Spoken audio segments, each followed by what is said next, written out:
ऐसी बहुत सारी बातें हैं जो लोग तब समझते हैं या सीखते हैं जब वो बड़े हो जाते हैं और बाद में वो ये कहते हैं, जो कि इस वीडियो का टाइटल है, काश मुझे ये स्कूल में पता होता। मेमोरी तेज करने का और किसी भी चीज को झट से समझने का ट्रिक आज आप जानने वाले हो और इससे आप पढ़ाई में टॉपर बन सकते हो और आप किसी भी चीज को झट से समझ पाओगे। बहुत मजेदार होने वाली है ये वीडियो, इसलिए पूरा जरूर देखना, नहीं तो बहुत जरूरी चीजें आप मिस कर जाओगे। पूरी वीडियो बस एक बार देख लेना। ऐसा अक्सर होता है ना कि आप किताबों को पढ़ते हो तो आप चाहे कितने भी मेहनत कर लो, पढ़ने की कोशिश कर लो, पर कुछ चीजें ऐसी होती है जो आपको कभी समझ ही नहीं आती। और किसी क्लास के टॉपर और कम मार्क्स लाने वाले में यही अंतर होता है, समझ का अंतर। असल में दोनों की बुद्धि यानी इंटेलिजेंस चाहे एक समान हो, पर फेल करने वाले को किसी चीज को समझने का तरीका नहीं पता होता और क्लास की वो घमंडी लड़की जो टॉप करती है वो समझने और याद करने के लिए जाने अनजाने बहुत सारे ट्रिक्स अपनाती है और वो कभी ये सीक्रेट्स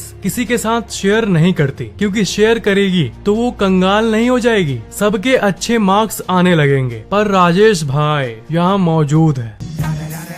किसी भी नए चीज को जब आप सीख रहे हो या किसी कंसेप्ट को समझ रहे हो, तब सबसे पहली चीज नंबर 4, भूल जाओ। व्हाट? भूल जाओ? क्या भूल जाओ? ये भूल जाओ कि आपको पहले से क्या पता है। मतलब जिस चीज को आप सीख रहे हो तब उस चीज के बारे में आपको पहले से क्या पता है उसे भूल जाओ। अभी जो आप पढ़ रहे हो वो अक्सर आप उससे जोड़ने की कोशिश करते हो जो आप पहले से पढ़ चुके हो, इसलिए घौच पौच हो जाता है। और तभी एक वर्ड आता है, कंफ्यूज। पढ़ाई में कुछ समझ नहीं आता तो आप अक्सर इस शब्द का इस्तेमाल करते हो, कंफ्यूज हो गया हूँ मैं। कंफ्यूज आप तभी हो सकते हो जब आप ऑलरेडी प्रेजेंट इंफॉर्मेशन यानी आपके दिमाग में पहले से ही पड़ी जानकारी को आप उससे जोड़ते हो जो आप अभी सीख रहे हो। अभी वाली जानकारी को पहले पढ़ी हुई जानकारी से पढ़ने के बाद जोड़ो, पर बीच में ही जोड़ने लग जाते हो। यानी एक सब्जेक्ट, एक टॉपिक पढ़ते समय आप भूल जाओ कि आप कुछ जानते भी हो। दिमाग को एम्प्टी कर लो, खाली कर दो। आप शायद पूछोगे कि फैक्ट,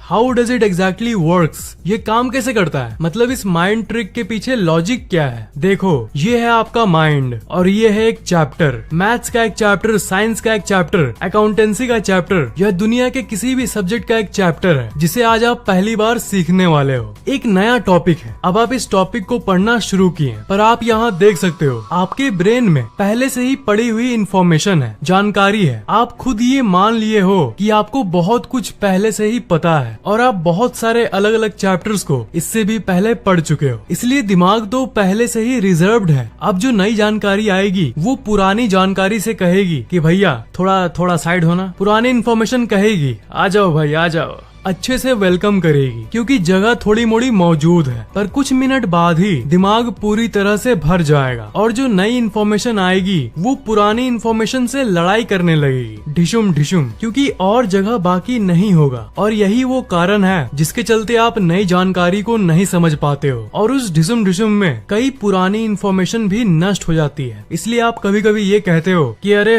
ये पढ़ने के बाद तो मैं जो पहले जानता था उसे भी भूल गया। मैं जितनी बातें कह रहा हूँ उससे आप रिलेट जरूर कर पाओगे। तो ये सब तो मैंने आपको समझाने के लिए दिखाया। ये पुरानी और नई जानकारी की लड़ाई एक्चुअल में आपकी एक सोच के चलते उत्पन्न होती है। इसका जड़ एक ही है कि आप ये सोचते हो कि मैंने पहले भी पढ़ा है और मुझे पहले से ही बहुत कुछ पता है। आपने तो ये जरूर सुना होगा कि जिसको अपने नॉलेज का बहुत घमंड होता है वो नई नॉलेज को ग्रहण नहीं कर सकता और जो इंसान सिंपल होता है वो बहुत ऊपर जाता है। इसका कारण वही है, घमंड नहीं करने वाला इंसान ये भूल जाता है कि उसे पहले से भी कुछ पता है, वो सिर्फ नई जानकारी पे फोकस करता है। पर घमंड करने वाला इंसान कभी भी नई इन्फॉर्मेशन को अच्छे से ग्रहण नहीं कर पाता। एक जरूरी बात मैं क्लियर कर दूं कि जब मैं कह रहा हूँ कि भूल जाओ तब कई लोग पूछेंगे कि कहीं सच में हम पहले से पढ़ा हुआ नहीं ना भूल जाएंगे, वो हमारे दिमाग से फुस नहीं ना हो जाएगा। नहीं भाई, वो टेम्पोररी होगा, मतलब थोड़ी देर के लिए होगा। मतलब उसी समय तक भूलो जब तक आप किसी नए टॉपिक को समझ समझ रहे हो। अगर आप भूल जाओगे और अपने दिमाग को खाली कर दोगे तो जो नई जानकारी होगी वो पुरानी जानकारी से टक्कर नहीं खाएगी और भैया थोड़ा साइड होना वाली नौबत नहीं आएगी, एकदम खाली बस रहेगी। और एक इम्पोर्टेंट बात ये है कि आप सिर्फ पहले की पढ़ाई को ही मत भूलो, जब पढ़ रहे हो तब वर्ल्डली थिंग्स मतलब दुनिया भर की इधर उधर की बातों को भी भूल जाओ। फेसबुक में लाइक्स 25 ही क्यों आए यार, चलो ये देखता हूँ कि ये शुभम के मामा के बहन के बेटे के पिक पर कितने लाइक्स आए।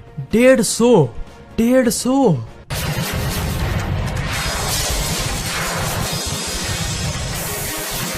मतलब पढ़ाई के बीच में ये सब लाओगे ना तो हमेशा डिस्ट्रैक्टेड रहोगे, इसलिए भूल जाओ में ये भी शामिल कर दो। जब तक पढ़ रहे हो तब तक ये टेम्पोररी बेसिस पर भूल जाओ कि मोबाइल नाम की भी कोई चीज होती है। ईश्वर चंद्र विद्यासागर, इनका नाम तो आपने जरूर सुना होगा। इनका परिवार बचपन में बहुत गरीब था, इनके घर का तेल खर्च ना हो और ज्यादा दिन तक चले, इसलिए ये स्ट्रीट लैंप के नीचे पढ़ते थे। और आप मानो या ना मानो, इनके बारे में ये कहा जाता है कि इनकी फोकस इतनी थी कि एक बार सामने से बारात निकल गई और इन्हें पता भी नहीं चला, क्योंकि वो सब कुछ भूल गए थे। इवन इस दुनिया को भूलकर मानो किताब के अंदर चले गए थे। मतलब ये शक्ति है खाली माइंड की, एक ऐसी माइंड जो सिर्फ एक चीज पर फोकस करता है। अगर आप माइंड को खाली करके नहीं पढ़ोगे तब आप अपने दिमाग की पूरी क्षमता की सिर्फ कुछ ही भाग का इस्तेमाल करते हो। क्या पहले पढ़े हो उसे भूल जाओ, इधर उधर की दुनिया के बारे में भूल जाओ और इन दोनों के साथ साथ अपने लिमिटेशंस के बारे में भी भूल जाओ, मतलब अपनी हद के बारे में। हमेशा दुनिया जैसी कहती है हम वैसा मान लेते हैं। ज्यादातर स्टूडेंट्स के दिमाग में ये बैठा हुआ है कि मैं एक एवरेज स्टूडेंट हूँ और यही दिमाग में लिए वो पढ़ाई करते हैं और सिर्फ इसी एक सोच के चलते कि उनका दिमाग एवरेज है, सिर्फ इसी सोच के चलते उनका दिमाग सच में एवरेज बन जाता है। इसलिए आप भूल जाओ कि आप कैसे स्टूडेंट हो, आप सिर्फ जो पढ़ रहे हो उस पर ध्यान दो। ये करने से आपके अंदर इनफाइनाइट इंटेलिजेंस आ जाती है। जब आप अपने आप को एवरेज यानी नॉर्मल मानना छोड़ देते हो तब आपकी असल इंटेलिजेंस बाहर आती है। आपको पता नहीं किसने ये बता दिया है कि आपकी इंटेलिजेंस, मेमोरी और सीखने की शक्ति एक सीमित साइज की है, बिल्कुल आपके जूते की साइज की तरह। सच्चाई तो ये है कि आपकी पोटेंशियल की कोई लिमिट नहीं है। अगर आप ये भूल जाओ तब क्या भूल जाओ, ये भूल जाओ कि आपके अंदर कोई लिमिट है। उसके उल्टा ये मानने लगो कि आई एम लिमिटलेस, मैं लिमिटलेस हूँ, तब आप धीरे धीरे ऑटोमेटिकली एक जीनियस बन जाओगे।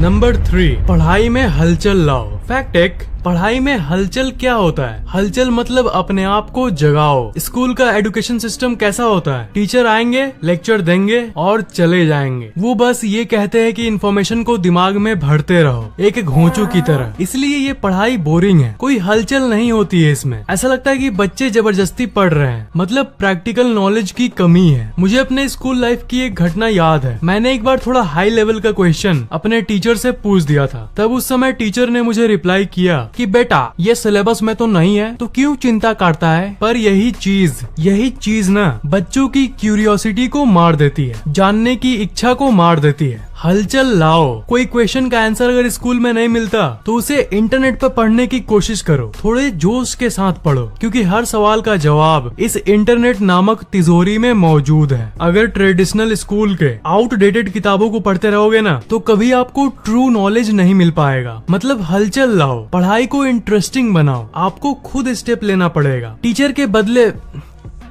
बदले नहीं कहूँगा, टीचर भी जरूरी है। टीचर के बदले नहीं, टीचर के साथ साथ इंटरनेट पे भी पढ़ाई करना चालू कर दो और थोड़ा प्रैक्टिकल तरीके से पढ़ो, मतलब किताबी ज्ञान से ऊपर जाओ। नंबर 2, अपना मूड अच्छा रखो भावनाओं के जरिए। और ये सबसे जरूरी पॉइंट है। बिना अच्छे मूड के आप कुछ भी पढ़ा हुआ याद नहीं रख पाओगे। और पढ़ते समय आप अच्छे मूड के लिए क्या कर सकते हो? आप अपने पढ़ाई में फीलिंग्स को ऐड कर दो, भावनाओं को ऐड कर दो। देखना ऐसी बहुत सारी चीजें होती है जो आप कभी नहीं भूल सकते, क्योंकि उसके साथ एक बहुत स्ट्रॉन्ग इमोशन जुड़ी हुई होती है। एक ऐसा गाना जरूर होगा जो आपको किसी की याद दिलाता होगा, या कोई ऐसा स्मेल जो बहुत पुरानी यादों को अनलॉक कर दे। इसे नॉस्टैल्जिक फीलिंग भी कहते हैं। जैसे मैं जब विंडोज XP के इस स्टार्टअप साउंड को सुनता हूँ तो मुझे एक नॉस्टैल्जिक फीलिंग आती है उस समय की जब मैं पहली बार विंडोज XP को अपने PC में इंस्टॉल किया था। लगता है अरे वो क्या दिन थे। कुछ लोगों को नोकिया का रिंगटोन सुन के एक नॉस्टैल्जिक फीलिंग आएगी। दोज डेज, क्या दिन थे वो। तो ऑल इन ऑल मैं ये कहना चाहता हूँ कि पढ़ाई को भी एक इमोशन से जोड़ो, जिसके चलते आप पढ़े हुए चीज को कभी नहीं भूलोगे, जिसके चलते चाह के भी उस चीज को आप नहीं भूल पाओगे। स्कूल में सिर्फ कच्चा नॉलेज दिया जाता है विदाउट एनी इमोशन, और जहाँ इमोशन नहीं होता है उसे ही आप कहते हो बोरिंग। आप कहते हो ना पढ़ाई बोरिंग है यार, इमोशन नहीं है इसलिए बोरिंग है। तो जो इस पॉइंट का टाइटल है अपना मूड अच्छा रखो, तो पढ़ते समय मूड अच्छा रखने का एक ही तरीका है, पढ़ाई में इमोशन लाओ, उसे एक कहानी की तरह याद रखो, थोड़ा खुश होके पढ़ो ताकि आपको बहुत देर तक वो याद रहे। सबसे फास्टेस्ट लर्नर कौन होते हैं? किड्स। और कौन? बच्चे, क्योंकि बच्चे बहुत इमोशनल होते हैं और वो हर बात को एक इमोशन से जोड़ते हैं। और जो मैंने फर्स्ट पॉइंट में कहा था बच्चों में वो भी होता है, वो सब कुछ भूले हुए होते हैं, वो ज्यादा भूतकाल या भविष्य काल के बारे में नहीं सोचते और प्रेजेंट मोमेंट यानी वर्तमान काल में मस्त रहते हैं। शर्लॉक होम्स एक बहुत फेमस कैरेक्टर है और उसे सबसे इंटेलिजेंट लोगों में से एक माना जाता है, पर उसे हमारे सौर मंडल का ग्रहों का नाम भी ठीक से याद नहीं है। क्या आप बिलीव कर सकते हो, एक जीनियस जिसे सौर मंडल के 8 ग्रहों का नाम भी नहीं पता, तो फिर जीनियस कहाँ से हुआ? पर आपको इसका असल वजह नहीं पता। असल में वो इतने स्मार्ट थे कि उनका दिमाग इररिलेवेंट इन्फॉर्मेशन यानी वो जानकारी जो उनके काम की नहीं है उसको उनका दिमाग मिटा देता है, और आपका दिमाग भी यही करता है। बिना इमोशन के टीचर का लेक्चर आप सुनते रहते हो, इसलिए आपका दिमाग उसे आपके मेमोरी से तुरंत निकाल देता है। इंडियन क्रिकेट टीम एक मैच में कितना रन स्कोर करती है वो आपको एकदम अच्छे से एग्जैक्ट याद रहता है, क्योंकि हर मैच में एक धक धक का मोमेंट होता है। लास्ट ओवर में इतने रन चाहिए, कौन जीतेगा? तो देखो यहाँ पर कितना इमोशन, भावना इन्वॉल्व्ड है। इसलिए पढ़ाई को इमोशन के साथ, खुश होके करो, इमोशन के साथ करो, ताकि पढ़ा हुआ आपके लॉन्ग टर्म मेमोरी में जाए और आप हमेशा के लिए याद रखें।